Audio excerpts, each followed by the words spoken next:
du commerce de proximité est une exigence pour nos centres-villes et centres-bourgs, chers à nos collègues Pointereau et Bourquin. Il s'agit d'un gage d'attractivité pour nos territoires et une véritable richesse pour nos concitoyens qui y vivent.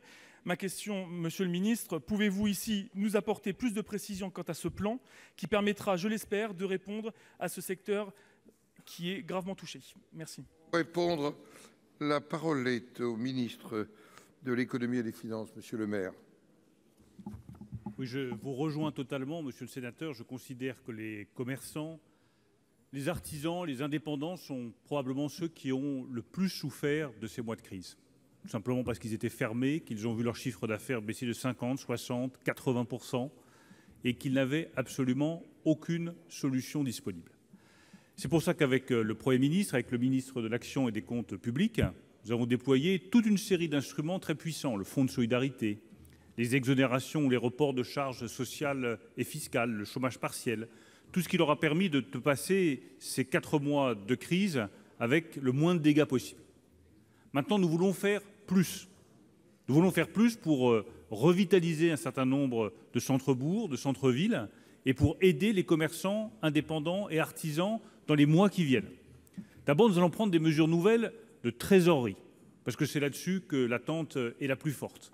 Nous allons supprimer, c'est une attente de longue date des indépendants, la majoration de 25% pour les indépendants et commerçants qui n'adhèrent pas à un organisme de gestion agréé. Cela fait des années qu'ils le demandent, nous allons le faire. Nous allons prolonger le fonds de solidarité. Le fonds de solidarité sera prolongé au mois de juin pour l'ensemble des artisans, commerçants et indépendants qui y sont éligibles. Enfin, nous allons leur permettre de débloquer les contrats Madelin à hauteur de 8 000 €, dont 2 000 € seront défiscalisés. Ce sont les mesures de trésorerie.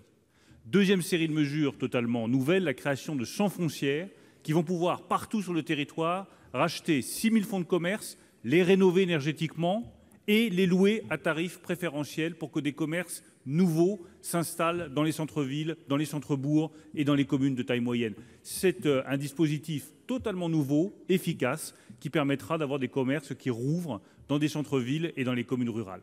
Enfin, troisième dispositif, nous allons engager un plan de numérisation et de digitalisation de tous les commerces, parce que la crise a montré que ceux qui étaient digitalisés s'en sortent les mieux. Vous voyez, nous avons fait beaucoup, nous ferons encore plus pour les indépendants et les commerçants. La parole est maintenant à notre collègue Henri Leroy pour le groupe Les Républicains. Vous avez la parole. Monsieur le Président, Mesdames, Messieurs les ministres, chers collègues, ma question s'adresse à Monsieur le Premier ministre.